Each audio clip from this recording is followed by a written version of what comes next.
have the absolute pleasure of introducing Janne this evening.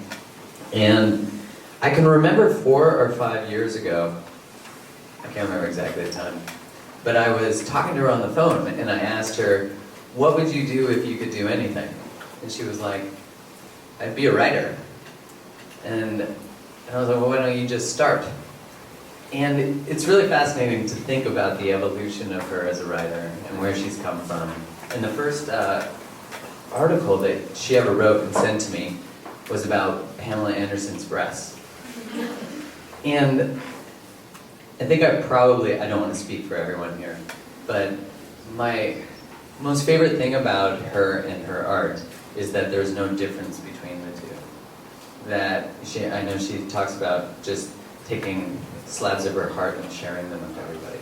And she sort of made it and paves a way of showing us that you can be who you are and fully express and self-express and be okay with having trolls completely armed. I don't know if you guys have ever seen the comment stream of her Instagram or Facebook, but it is like, it's like Trump's elections.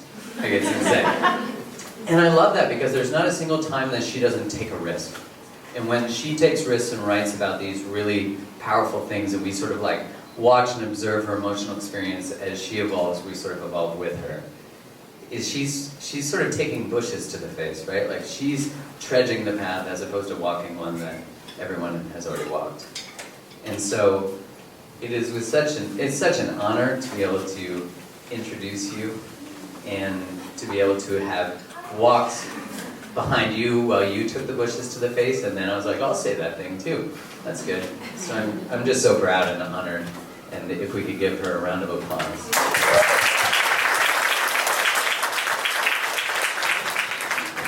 Hi. Hello, Vancouver. This is so intimate. This is so nice. So Vancouver sold out in 2 days, and LA, after 10 days, we'd sold like 4 tickets. I was like, fuck you guys, I'm gonna go back and live in Canada. So thanks for being excited. I'm excited to be here. I just spent a week in Tofino, and we'll just love this part of the world. There's a wildness to it that is so special, and that's why you guys live here, and you know that. So yeah, good to be here, and thanks for waiting for us to get all our stuff organized. So I'm going to tell you a bit of my journey. We're going to play some films. I'm going to start off and kind of walk you through and read some poems and start in the beginning of my journey and go on from there. I meet people sometimes, so either it goes 2 ways. Either I will have somebody read my writing and meet me in person, and they'll always be like, wow, like you're so much softer than your poems. And then sometimes I'll be like surfing with somebody and we'll be talking, and then we'll talk about love languages and soul contracts, and then they'll be like, what's the name of your book? I'll be like, oh, it's called This Is for the Women Who Don't Give a Fuck. And they'll either like laugh or paddle really hard away and like not get me at all and not think that it's funny.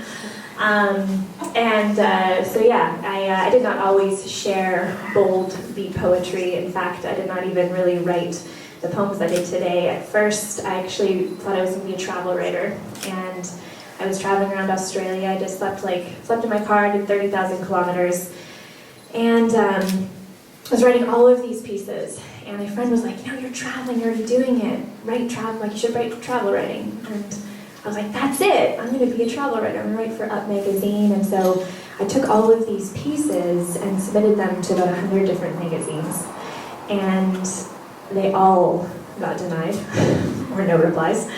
And then one person wrote me back and said, sure, we'd love to publish this, but we'd like to completely remove your personal journey and just write it about the Devil's Marbles National Park. And I was like, oh shit, okay, guess I'm not a travel writer. And I'm glad that I didn't go like, oh, I'm not a writer, because it just wasn't the right spot. And then I found Elephant Journal, and Elephant Journal is obviously by the Journal. Writing nonfiction writing was a great fit for me. And I published a bunch of different things, but the real first slab of my heart that came out was a piece that I wrote. I had an abortion, and it came out the day after, when I was healing physically and emotionally, processing what was happening. And it was raw. It was raw, and it was real, and it was kind of scary.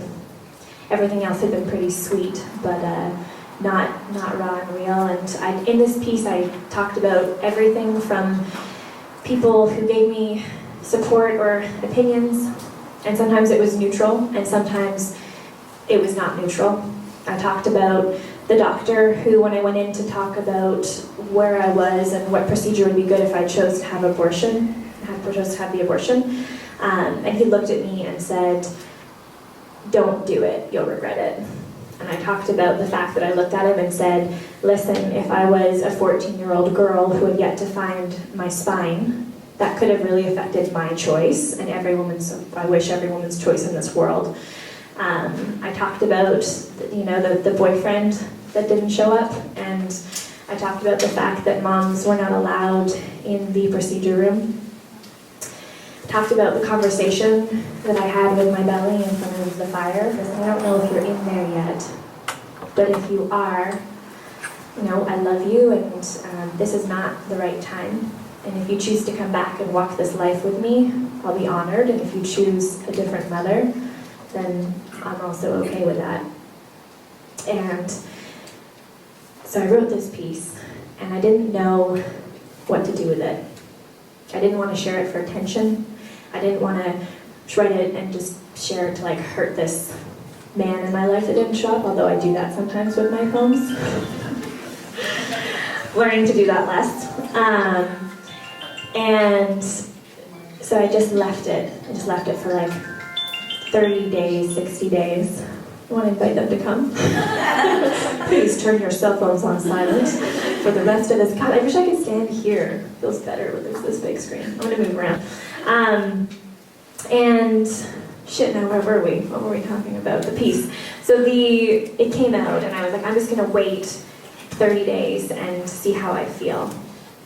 And I decided to share it because through my experience, I learned how many people around me and in my life have had abortions, and that we don't talk about it.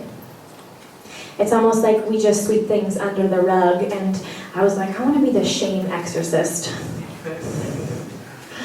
And then I thought, well, I'll just share it with the 17 million readers on Elephant Journal. Because they're strangers, and they're not going to be the guy in the coffee shop in Edmonton that I went to high school with, that I'm going to run into. Oh, yes! Yes! I like to move around. I'm like a mover. Thank you. Yes, look at all this space. So yeah, I was like, shit, it's not going to be, I don't want to have this moment where I'm in a coffee shop in Edmonton and there's some guy who's stirring sugar in his coffee and goes, I read your article, and have this moment. So at first, I was only going to share it on Elephant Journal. And I remember the morning that I got the email that said, "You've been published, congratulations." And feeling that it didn't matter what the world said, because I was so at peace with my choice. And then I decided that I was going to share it with other people. And I put it on my Facebook and my handles, and I was called everything from Woman of the Year to a murderer by my first boyfriend, who was very Christian. And I got it all. And I also got 300 emails and messages that came flooding in, comments from other people, both men and women.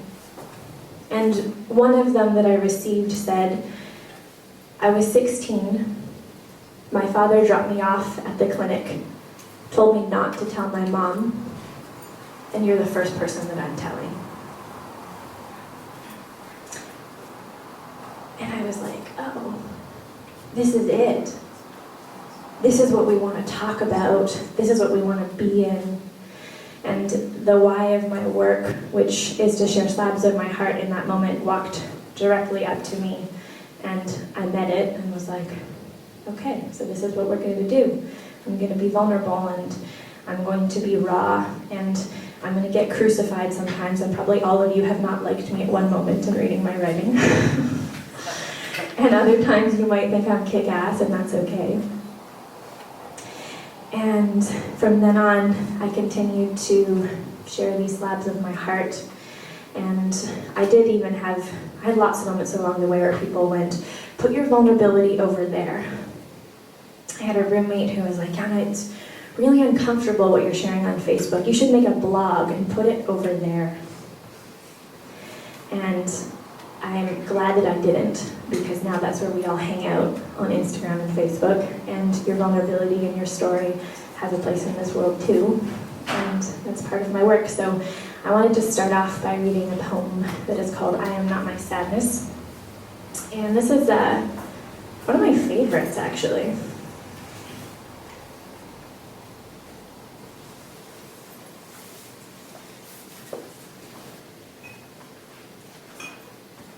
I am not my sadness. I am not my joy. I am not my jealousy. I am not my head held high. I am not my insecurity. I am not my guilt, nor am I my anger.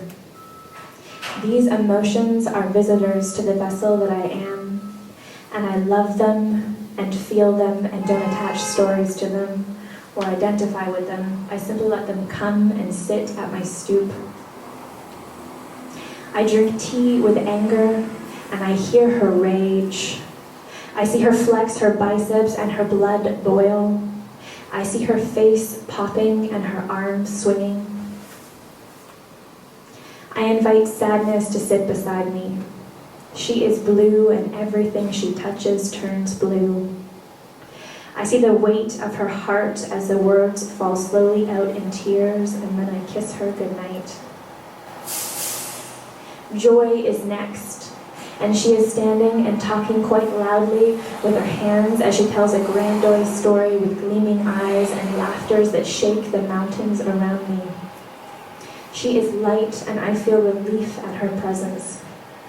She is like sunshine and strawberries picked in the baseball field on a Sunday behind my grandmother's house, eaten with dirty hands. And then guilt shows up, dragging his feet as he comes to lean beside me on the white post, and the weight of his existence oozes and draws the energy from the earth. He is born with a heaviness that he does not know how to shake, and I do not try to fix or heal him. I just let him stand beside me, drinking the glumness that he is prescribing. Jealousy shows up before I've had coffee. She is wearing leather pants, and she hisses at the world while she sways her hips. Holding a cigarette between her red lips, she sees and spits. She is fire. Soon after is her sister in crime, insecurity. Insecurity walks tentatively up the steps. She's not sure if she's welcome even after I've welcomed her in. She doesn't want to sit, for she is so afraid of taking up space, and so I let her shake beside me, and I just love her like that. And then arrogance rolls up in a Mercedes-Benz.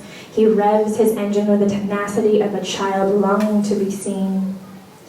And instead of rolling my eyes and telling him he misses the love of his mother he never received, and that her love isn't out here in this world, and that he won't get it like that with his loud car. It's inside, and he must sit still to find it. I see him and I smile. I welcome his loudness, his boisterous presence into my arms. I take his broad shoulders and stiff neck, reaching for the stars, into my heart. You see, you and I are not our emotions. They are visitors, passing in the day and in the night. And all you must do when they come knocking is welcome them inside with the knowingness that they truly never stay forever if you just honor and feel them with presence and love them through. Thank you.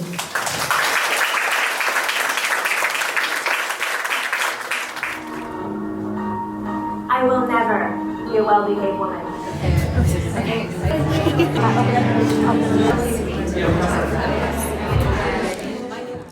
Boy, now I know that I am expensive wine.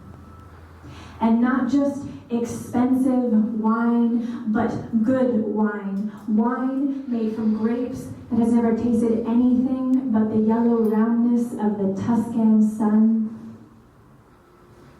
Don't call me at midnight. Expensive wine doesn't meet you at midnight. It goes for breakfast when you've asked a week before. It goes for dinner when you've made a reservation and opened the goddamn door. And don't expect even a kiss from expensive wine, for expensive wine takes time. She likes to sit in her redness, throw it round and round like her juicy lips, until she knows that you respect her like the sun and the earth that grew her do. Don't call expensive wine and tell her that you forgot she was coming into town. When you have the attention of expensive wine, she is your world. But you didn't know that you were drinking expensive wine. Which is why tonight you'll go to sleep alone, drinking cheap, sugary shit. Thank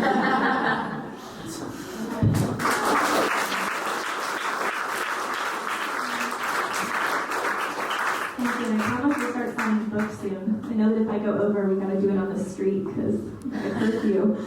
I respect you, Dana. There you are. I promise we'll go outside. So there is another piece of tonight. There's another film. Rob, you got it. You got it ready. Part of all of the events that I'm doing is having a cause or a give back. And I've done something unique for every event. And I think that when somebody does what they love, they shine. And I think that when we do what we love, it also heals this world. And there is a woman that Vancouver lost a couple of months ago who was both of these things. She shone very, very brightly, and she also was inspiring not just thousands, but millions of people to follow their dreams. And we met through social media because we have the same hair pretty much. And I was like, wow, we like have the same hair and we're both like really loving living and doing all these things. We should be friends. And she felt the same way. And then I went over, actually drove by twice. Some of the first places we had coffee today, so she was very present to my energy today. We got lost at one point, and I was like, oh, we're not lost, we're just taking a Mindy route. And we would have arguments sometimes because the why of my work was to be truthful, and the why of her work was to be inspiring. And so sometimes when you're truthful, you're not always inspiring. So she'd be like, yeah, you got it. And I was like, no, I'm gonna be true. And she had an amazing journey and story, and still does. And she quit her corporate job and traveled around the world with her partner Alexi, and they created amazing content and inspired hundreds, thousands, millions of people. And she was truly remarkable. And at her funeral, I had this thing show up for me, which is like, wow, some souls are like fireflies. They show up and they burn so brightly and they're so big and they inspire so many humans, and then they go out. And their job isn't to be here for a long time. Their job is to come in here and touch people and wake them up. And I believe in soul contracts. And Megan wrote her book, Knock It Out for the 9 to 5, in like only a couple of weeks or like a month. It took me years. We had coffee and I was like, you're finished? So I want to show you a video that she made of her story. I've shared her story with so many of my clients because she's so inspiring. And she passed away really tragically on July 3rd at Janne Falls with her partner and another friend, Alexi. And a lot of the people in Vancouver and this community have been really hit by that, including myself. And I wanted to share her story with you. I also want to gift everybody who's here with a copy of her book, which is called Not Cut Out for the 9 to 5.